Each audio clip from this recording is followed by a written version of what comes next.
जय माँ इंद्राक्षी, जय अम्बे। इंद्राक्षी धाम में दर्शकों आप सभी का हम हार्दिक स्वागत करते हैं। आज के दिन जिन जातकों का जन्म दिवस है, मैरिज एनिवर्सरी है, उन सभी को हमारी तरफ से बहुत बहुत शुभकामनाएं। आज छोटा सा सब्जेक्ट है, लेकिन सभी साधकों के लिए ये सब्जेक्ट बहुत काम का सिद्ध हो सकता है। क्या हमें जीवन में साधना करनी चाहिए तो कैसे करनी चाहिए? हमें तोता रटंत साधना नहीं करनी चाहिए। मतलब जैसे तोता किसी नाम को जपता रहता है, रटता रहता है, हमें उस प्रकार से साधना नहीं करनी चाहिए। हालांकि जो लोग करते हैं फल तो उन्हें भी मिलता है। आइए इस मर्म को बहुत गंभीरता से और गहराई से समझें। क्या होती है तोता रटंत साधना और इसके अलावा हमें कैसे साधना करनी चाहिए, इन दोनों बातों में भेद आपको बताने वाले हैं। ज्योतिष की ये छोटी छोटी गणनाएं, ये छोटी छोटी बातें हमारे बहुत काम आती हैं। इसीलिए अपनी कुंडली बनवाना, जन्म पत्रिका बनवाना या हाथ की रेखाएं समय समय पर दिखाना बड़ा ही शुभ रहता है। अब आइए हम बात कर रहे थे, जैसे देखो साधकों, मेरी बात को गंभीरता से समझना। हमने घर में एक तोता पाला और तोते को कुछ मालूम नहीं है, लेकिन तोते को हमने कोई मंत्र रटा दिया। तोते को हमने मिसाल के तौर पे, जैसे आपने देखा अक्सर तोते मिट्ठू मिट्ठू करते रहते हैं, हमने तोते को राम राम जपना सिखा दिया। तो तोता राम राम राम राम राम राम राम राम राम राम जपते रहे।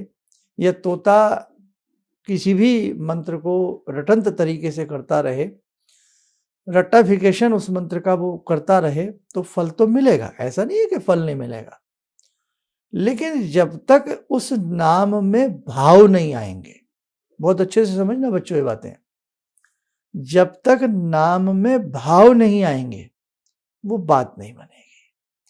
तो हम तोता रटंत साधना ना करें। मतलब कि हमने कोई मंत्र तो हमें याद हो गया, अब उस मंत्र को हम पूजा में बैठ गए करने के साथ, माला उठा ली और हमने वो मंत्र तो हमें रटा हुआ है साहब। मंत्र चाहे कितना भी बड़ा है, स्तोत्र चाहे कितना भी बड़ा है, चाहे पाठ कितना भी बड़ा है, लेकिन हमें वो रटा हुआ है। हमने उसका रट्टाफिकेशन से मारा और पूरा पाठ पढ़ दिया, और हमें ये भी नहीं पता लगा कि इस पाठ के बीच में कौन सी लाइनें गई, कौन सी आई, हुआ क्या। बस ये हुआ, हाँ पाठ हमारा पूरा हो गया। ऐसा सबके साथ नहीं होता, लेकिन जो लोग इस प्रकार से करते हैं, तो क्या ये सही है? आज हमारा मन हुआ कि हम चलो, या आज क्या, हमारे गुरुजी ने गायत्री मंत्र दिया और हमने माला उठाई, और आज हम गायत्री मन में हुआ कि आज तो चलो हम समय है, आज हम गायत्री मंत्र पढ़ेंगे। उस दिन तो मंत्र बहुत अच्छे से हो जाता है, लेकिन कई बार क्या होता है कि अरे आज की तो पूजा करनी है। अब हमने पूजा तो शुरू कर दी, माला भी उठा ली, और कब गायत्री मंत्र की एक माला पूरी हो गई, लास्ट में जब मन का आया तो हाँ एक माला हो गई। अब हमारा मन आया कि एक माला और कर लें, फिर एक माला हम कोई दूसरे मंत्र की करने लग गए, तो फिर पता लगा साहब फिर सुमेरु ऊपर आ गया, अरे एक माला और हो गई। लेकिन उस माला के बीच में हमारा मन भटकता रहा। गायत्री मंत्र पढ़ा या हमने राम मंत्र पढ़ा या हमने कोई भी मंत्र पढ़ा, माला में 108 मन के, हमारा 108 मनकों में मुझे नहीं लगता कई बार 8 मनकों पर भी ध्यान लगता हो।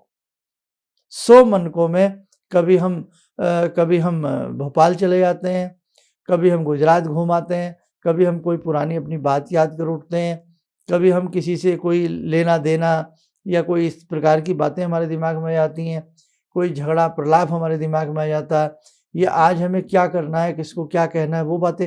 मतलब कुछ ना कुछ दिमाग जो है ना, आदमी का जो मन है, ये उधेड़ बुन में लग जाता है।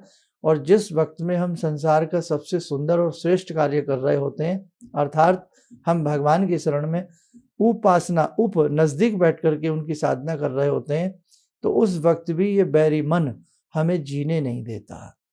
ये मन हमें भटकाता है।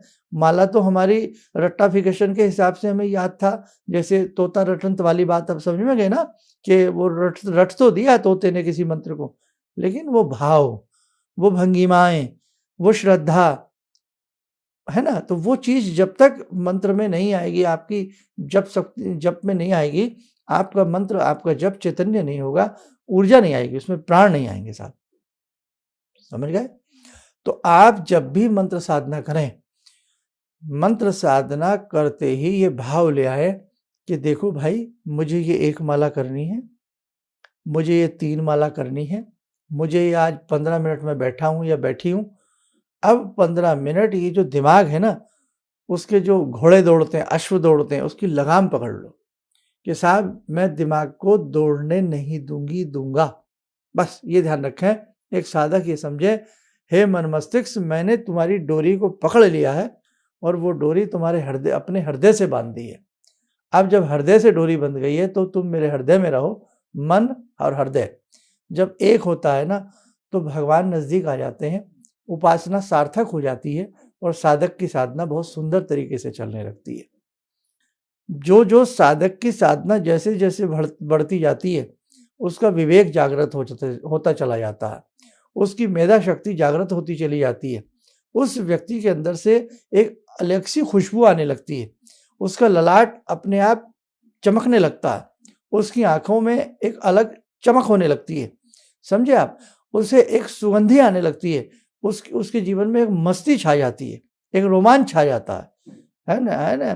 तो आपने देखे बहुत से ऐसे साधक होते हैं, जहाँ बैठ गए वहीं वो मंदिर बना लेते हैं। हाँ, वो पहाड़ पे बैठ गए, चट्टान पे बैठ गए, भगवान को भजने लगे, घर में बैठ गए, भगवान को भजने लगे, रास्ते में चलते-चलते ही प्रभु का नाम स्मरण करने लगे, लेकिन उनके भाव अलग किस्म के होते हैं। हम आप कहने को कुछ भी कहें, लेकिन एक उच्च कोटि के साधु वाले भाव पैदा करना आम आदमी के बस की बात नहीं है। आज भी हम बहुत लोग ऐसे हैं, जो केवल हम मंत्रों को रटते हैं, स्तोत्र को रटते हैं, पूरी पुस्तक पढ़ डालते हैं, लेकिन पता नहीं लगता कि कौन-सी, जब हमने पूरी पुस्तक पढ़ी तो हमारे भाव क्या थे। हम भगवान के प्रति भाव विभोर नहीं हो पाते हैं। बस एक रट्टाफिकेशन वाली बात कि बस आज की पूजा हो गई, अब कल की हो जाएगी, अब परसों की हो जाएगी। ज़्यादातर पूजा में भाव ऐसे आते हैं। इसलिए बेटे, जब भी आप किसी मंत्र को पढ़ें, किसी पूजा को करें, तो तोता रटंत पूजा नहीं करनी है, भाव के साथ आपको पूजा करनी है। भाव में और आपके शब्दों में बहुत फ़र्क होता है। हम मुँह से बोल रहे हैं, लेकिन हृदय में भाव जाग रहे हैं, और जैसे हृदय में भाव जागते हैं, वैसा ही हमारा मन भगवान में लगता है। मन में भाव जागा कि हम पूजा कर रहे हैं, अरे हम तो बहुत पीड़ित हैं, अरे हम तो आज तो हमें जाना था, आज तो हमें स्कूल जल्दी जाना था, आज तो हमें जॉब पे जल्दी जाना था। बस वो जॉब की जल्दी है, और उसी जल्दी-जल्दी में वो माला पता नहीं कितनी जल्दी हो गई। कई बार दुर्गा सप्तशती पढ़नी है, अब 13 अध्याय हैं साहब, या हमें दुर्गा सप्तशती को हम चरित्र के हिसाब से पढ़ते हैं, प्रथम चरित्र, मध्यम चरित्र, उत्तम चरित्र, 3 चरित्र है ना दुर्गा सप्तशती में। तो अभी कई बार हम क्या करते हैं कि हम प्रथम चरित्र करके हमारा मन करता है बस खड़े हो जाओ, गलत। कई बार द्वितीय चरित्र तक पहुँच गए, अरे बस अब कैसे तृतीय चरित्र होगा, है ना? 13 अध्याय कैसे पूर्ण होंगे? तो ध्यान रखें, इसीलिए शास्त्रों में हमारे विवेकी, हमारे तपस्वियों ने नियम बनाए हैं कि जब भी दुर्गा सप्तशती के अगर आपको 3 चरित्र पढ़ने हैं और आपको लगता है मैं नहीं कर पाऊँगी या कर पाऊँगा, तो मध्यम चरित्र से आप पाठ प्रारंभ कर सकते हैं, या दुर्गा सप्तशती में जो स्तुतियाँ हैं, वो आप कर सकते हैं। और इन्हीं स्तुतियों में से कुछ विशेष बातें हम जीवन में बहुत शीघ्र आपको सौंपने वाले हैं, प्रदान करने वाले हैं। आनंद आएगा साहब आपको। तो बेटा समझ गए आज का कहने का भाव हमारा क्या था, कि आप 5 साधना ज़रूरी नहीं 100 मिनट की हो। साधना यदि 2 मिनट की भी हो जाए ना, ढंग से हो जाए, साधना में प्राण डाले जाएँ, साधना में मन डाला जाए, साधना में श्रद्धा डाली जाए, साधना में भाव डाला जाए, तो 2 मिनट की साधना ही आपकी 100 मिनट की साधना पर भारी पड़ जाती है। इसीलिए कहा जाता है कि ग्रहण आ रहा है, तो साहब ग्रहण आ रहा है, कितनी देर के लिए आ रहा है? 25 मिनट के लिए आ रहा है। 25 मिनट में ही वो पता नहीं क्या कुछ पाने का हम प्रयास कर लेते हैं। वो 25 मिनट हमारे अनेकों 25 मिनट से अलग होते हैं। आज साहब मकर संक्रांति है, आज साहब गंगा दशहरा है, साहब गंगा के घाट पर बैठकर, तो वो इसीलिए उन पुण्य कालों में, पुण्य समयों में, पुण्य तीर्थों में जाकर के एक दान की महिमा को बड़ी बताया गया। एक मौका है वो, एक अवसर है वो, एक उचित समय है वो, समझे आप? तो ऐसे ही जो उचित समय हमें जीवन में रोज़ मिल रहा है, हम रोज़ नहा धो करके भगवान का नाम ले रहे हैं 5 मिनट, 10 मिनट, तो वो मौका हाथ से जाना नहीं चाहिए। समझो कि पुण्य तीर्थ में बैठे हो, आपका घर किसी बात से कम है? हैं? जब जागो तब सवेरा, आपका घर किसी चीज़ से कम नहीं है। आप बहुत अच्छे प्राणी हैं। भगवान का कहना है कि मनुष्य जो है, ये बहुत भावनाशील हो सकता है अगर भगवान के प्रति ये थोड़ा सा भी वफादारी से काम करे। और मनुष्य और पशु में और पक्षियों में साहब बहुत फ़र्क है। हैं तो हम सभी भगवान के बनाए हुए, लेकिन वो खाते हैं, सो जाते हैं। भगवान ने हमें अलग चीज़ें दी हैं, हमारे दिमाग सबके पास है, वो भी अपनी रक्षा करते हैं, वो भी उदर पूर्ति करते हैं, वो भी सारी बातें करते हैं, लेकिन जो भाव है ना, जो भाव वाली बात है, जो मनोमस्तिष्क वाली बात है, वो मनुष्य को ही प्राप्त हुई है। इसीलिए मनुष्य श्रेणी जो है वो उत्कर्ष श्रेणी मानी जाती है। इसलिए आप इस उत्कृष्टता का लाभ उठाएं, मनुष्य जीवन का लाभ उठाएं, मनुष्य के हिसाब से। और गुरुदेव कहा करते थे कि मनुष्य देवता बनने देर नहीं लगती साहब, मनुष्य ही देवता बनते हैं।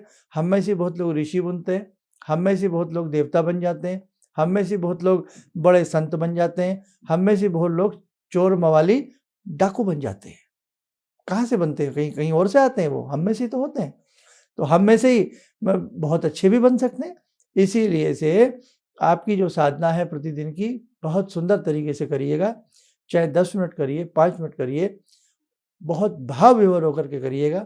आपको मन जिस दिन आपका लगने लग गया ना, तो वही वाली बात है, कोई चीज़ आपसे दूर नहीं रहेगी।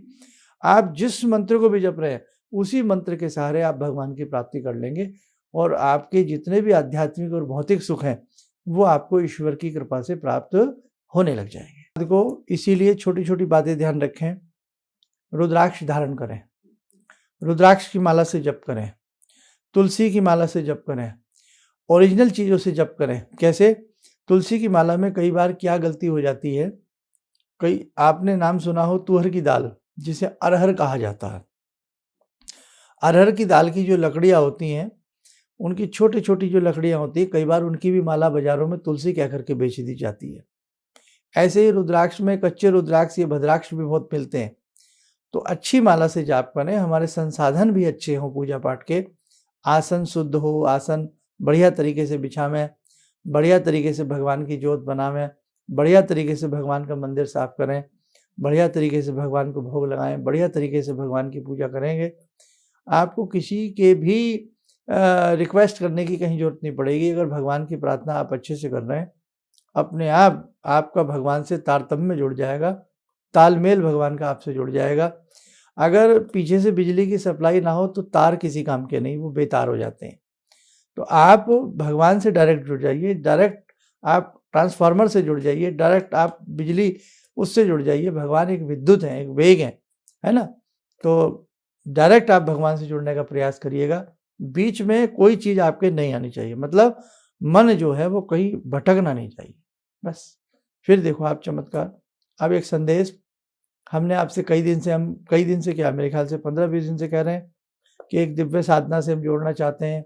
कुछ लोगों की बातें भी, सुझाव भी आए, कमेंट्स भी आए कि हम सुबह बहुत नहीं उठ पाते हैं, ठंडी का समय है, कैसे किया जाए।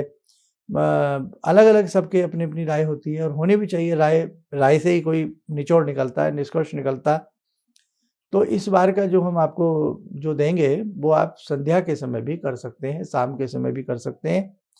बात वही है, ज़्यादा से ज़्यादा इस बार की साधना में हमारा मन है, अधिक से अधिक लोगों को आपको जोड़ना है, ताकि हमारा कल्याण हो सके और हम भगवान की रास्ते पर हम बहुत अच्छे से चलें और जीवन में जो भी दुख है, वो ईश्वर की कृपा से सभी के दूर हो जाए। आप स्वस्थ रहें, सुखी रहें। इन्हीं शुभकामनाओं के साथ हम अपनी वाणी को विराम देते हैं।